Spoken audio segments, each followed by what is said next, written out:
yun, malapit na mag-sunset. Nakikita na natin ang Intramuros Bridge. Ito yung bagong bukas na portion ng Pasig River. Malapad siya. Ito ng sunset. Cloud formation. Perfect.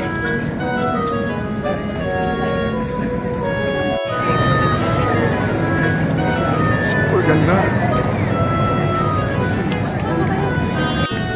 Hello mga ka-senior. Today we are here in Manila beside Pasig River, and today we're going to explore the Esplanade. So we're going to see phase 1, phase 2, and the newly opened phase 3. So samahan niyo ako at pasyalan natin ang napakagandang Esplanade ng Pasig River dito sa Manila. Let's go!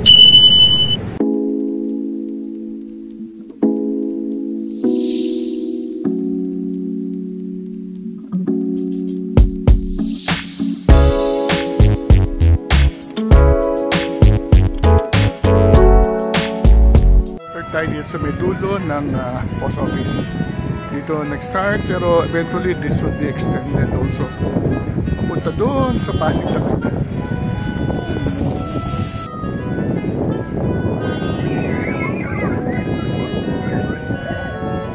Yung pinakadulo. Kasi na yung fountain. Timing na timing tayo. Mga bata nag-enjoy sa fountain. Yan yung details ng fountain.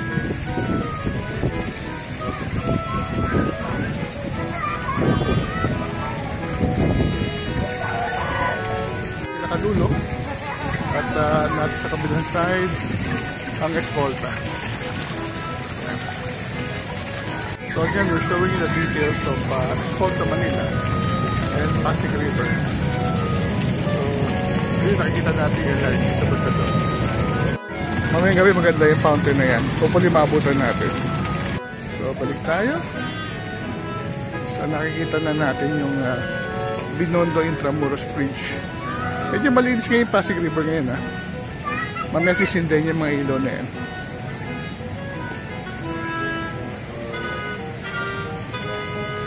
Mga detalye ng lampos. So yun, malapit na mag-sunset. Nakikita na natin ang Intramuros Bridge.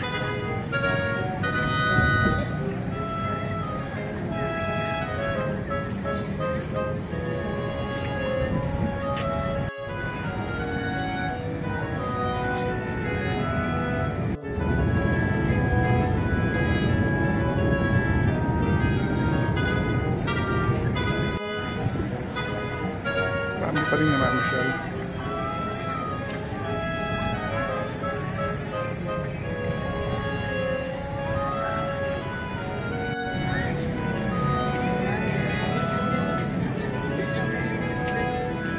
Ng shadow yun, yung sunset.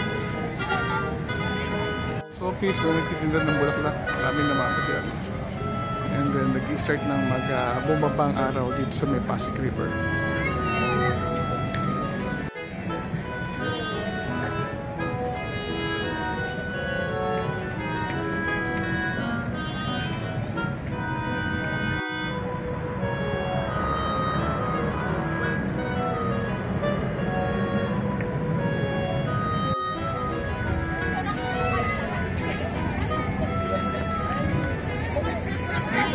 Para kasama po siya. Hindi mo din kami pa siya.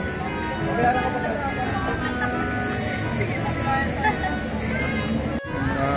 Ano rin.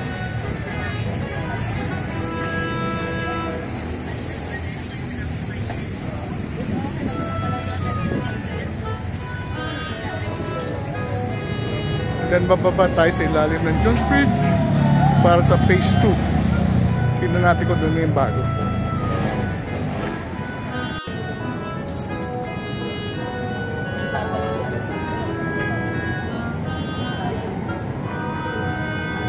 Pasok na tayo ng ilalim ng tulay para sa phase 2.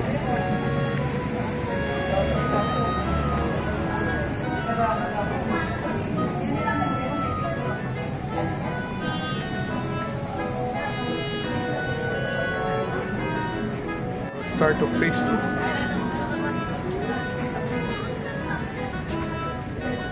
Ito natin ang sunset sa Pasig River.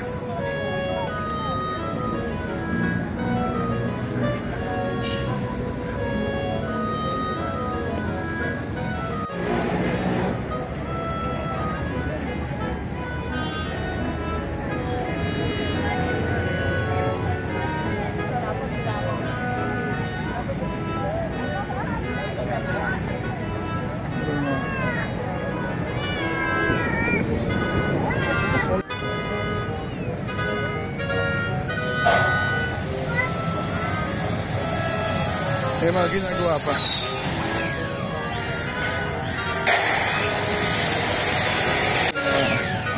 Tindahan.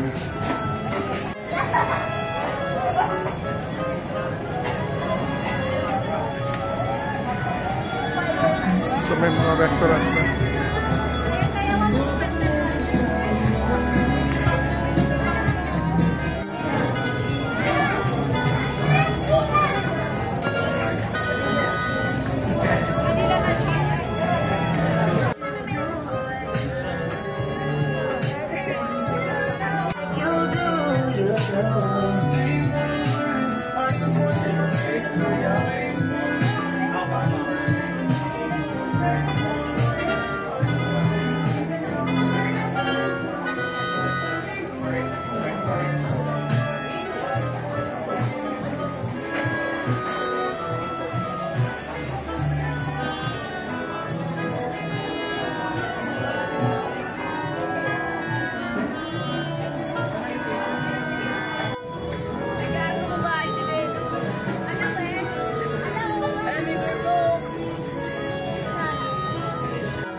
Ito sila mga kumpleto na marami ng mga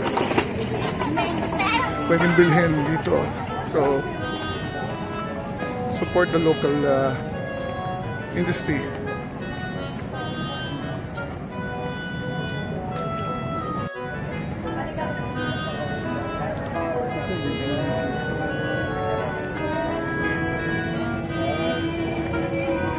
Pastry. Di ba pala? Ito yung bridge papunta sa pastry.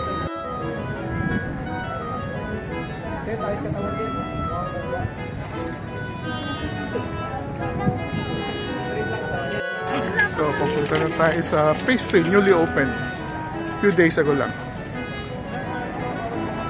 Ganda ng sunset ng Manila.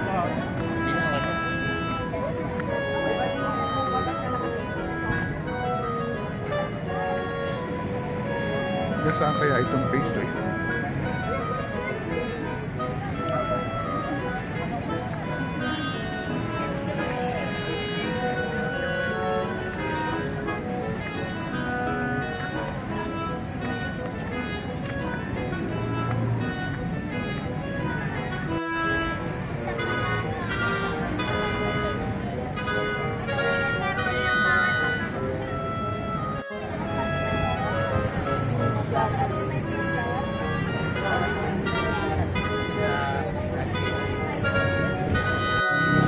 Ayun, papunta na tayo sa newly opened pastry. Ito yung nasa ilalim na tayo ng Intramuros Binondo Bridge. At ito yung Plaza Mexico. At sa kaliwa yung Aduan. So, inayos na nila itong Plaza Mexico. At inayos pa rin yung Plaza Aduan. Dito muna tayo sa Plaza Mexico. Going to Plaza Mexico. This actually celebrate the 300-year relations between Manila and Acapulco during the galleon trade. So it's 1564 to 1964. Yes. So Centenario de la Expedición Maritime Mexico, Pilipinas.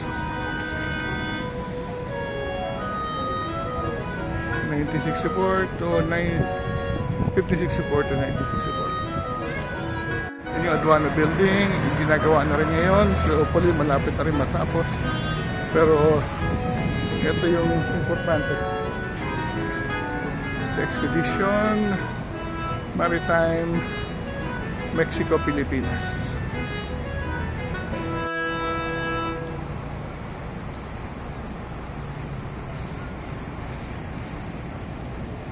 Again, this is Plaza Mexico. That's the monument of a Mexican president. So ito yung ilalim ng tulay. At papunta na tayo sa phase 3, third phase of Pasig River Esplanade.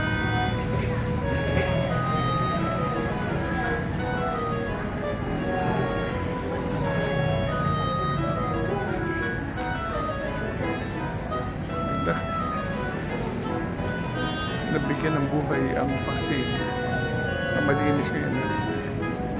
Iwan natin yun yung papuntang Intramuros, yung sa may cathedral. Ito yung bagong open. Dating parking to. So ito yung kabubukas lang. Yung bridge natin. Pasig River. And then the Binondo Intramuros bridge.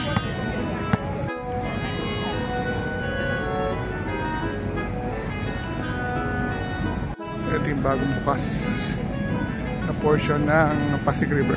Palapad siya.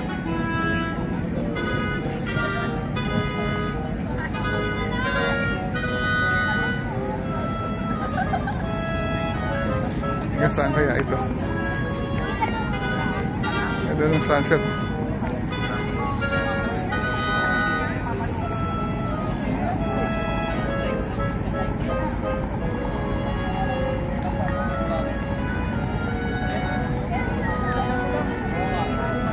So dito may marami ring pwedeng kainan.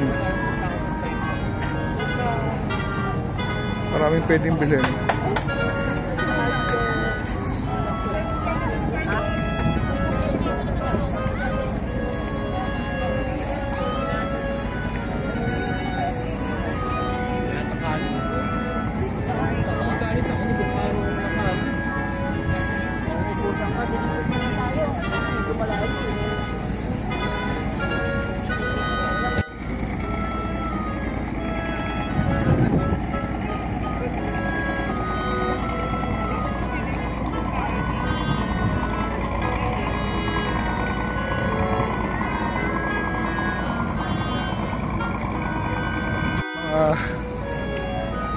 Paintings naman na dinuplicate nila yung mga nasa National Museum.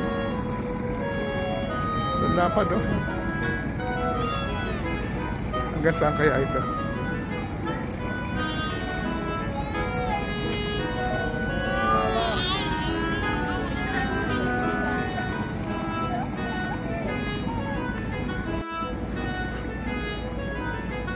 So marami na yung nagja-jogging dito.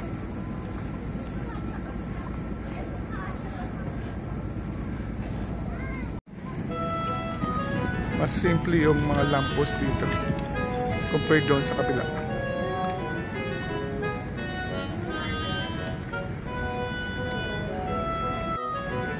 Mukhang hanggang Port Santiago ah.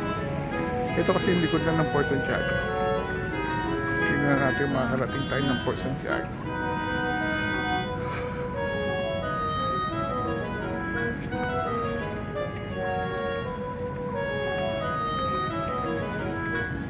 Dalpan Beach ay nakikita na natin.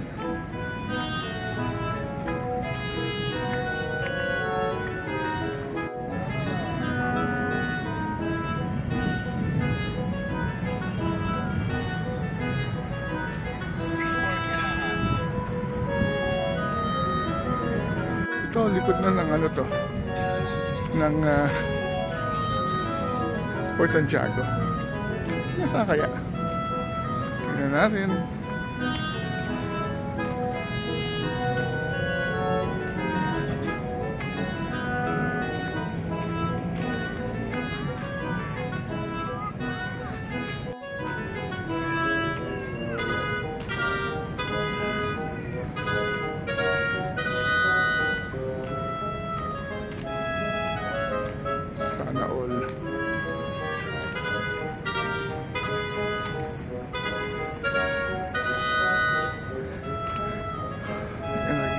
Port Santiago.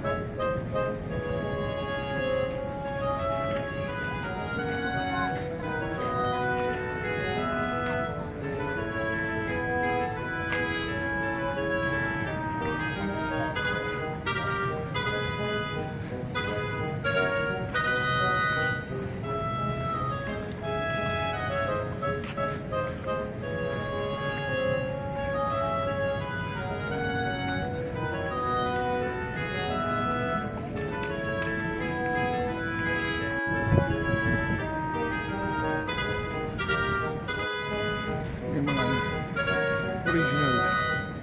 So, ano kaya meron sa loob? Kailangan natin nakita yung portions na yun.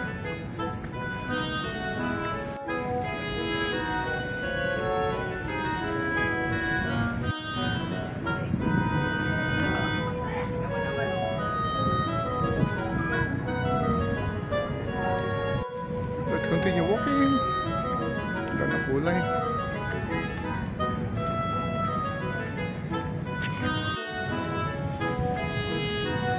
Hanggang saan kaya abot? On this spot, you can actually already see, I think, Port Santiago. Ayan, entrance ng Port Santiago.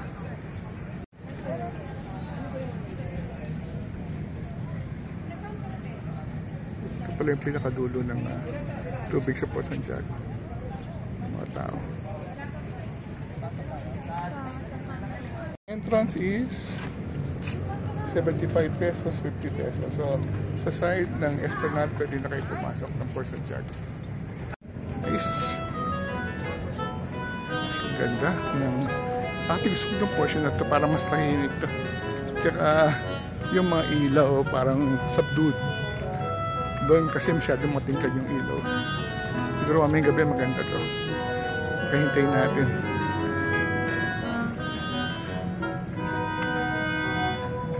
So, naandito na tayo sa likod ng Port Santiago. Tinipin tayo ng guardian na pwede palang pumasok. Meron na entrance dito, kabubukas lang. So, same entrance fee doon sa main entrance. But this time, at least maka-enjoy nyo, may kukumbine yung pamamasyal sa Esplanade at saka Port Santiago. Okay, nice.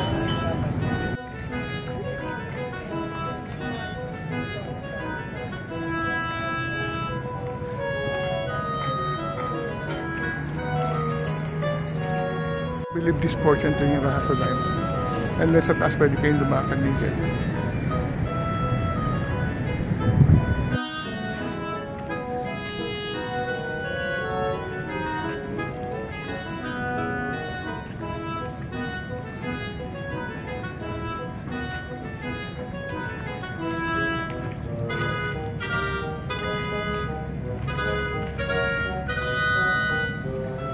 So ito na yung pinakadulo ng Esplanade.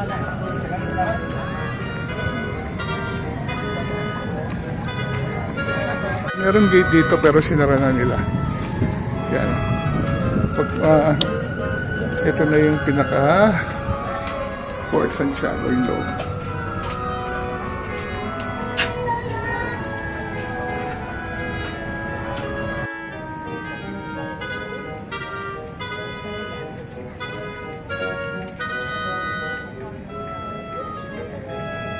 Pinakadulo ng Esplanade, pero this is a very historic portion because during World War II maraming pinaring squad dito, so makikita yung mga tama ng bala. Yan o, pinatatayo dito and then binabaril. So sad, mga tama ng bala. May tunnel dito dati noong araw.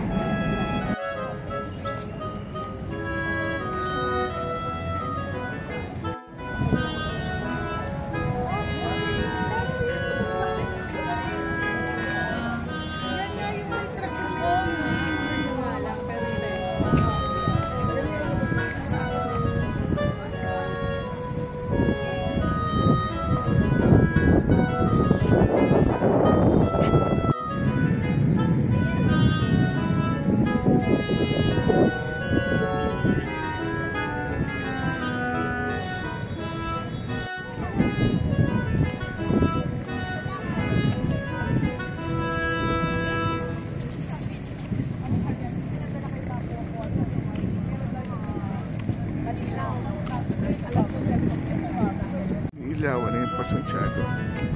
Ganda.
Ganda ng sunset. Cloud formation. Perfect.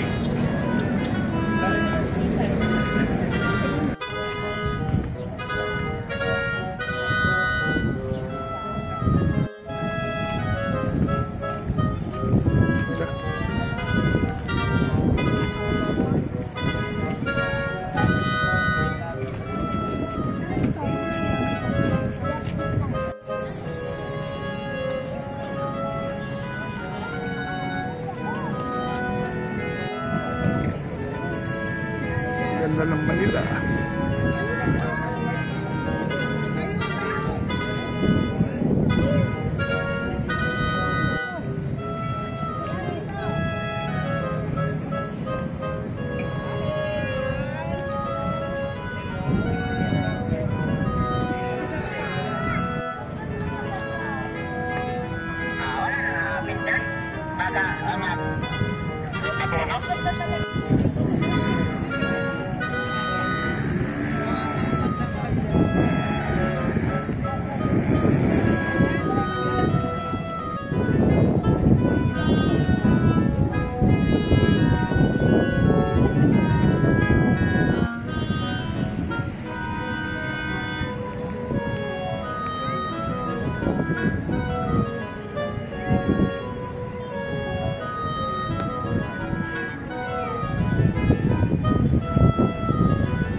Because the whole place is lighted, so very safe ang masyal dito. May bagong pasyalan na Manila.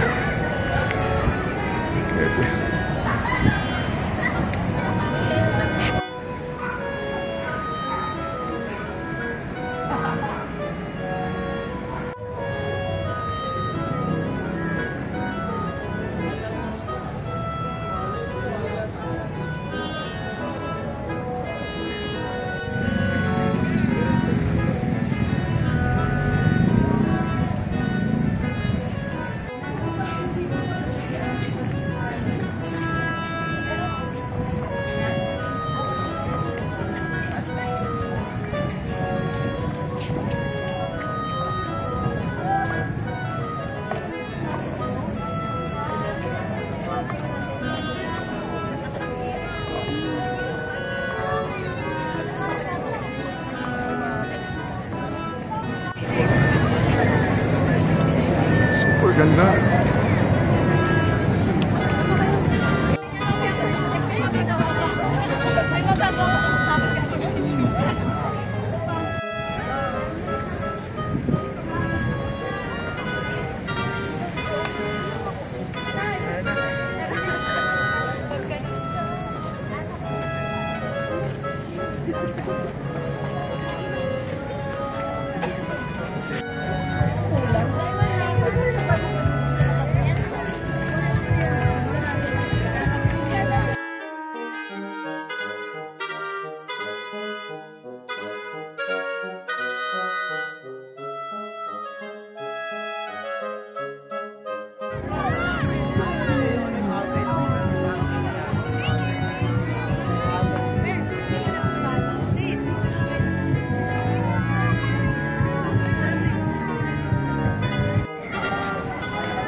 So finally nakita na rin natin ang phase 3 ng Esplanade development dito sa Pasig River.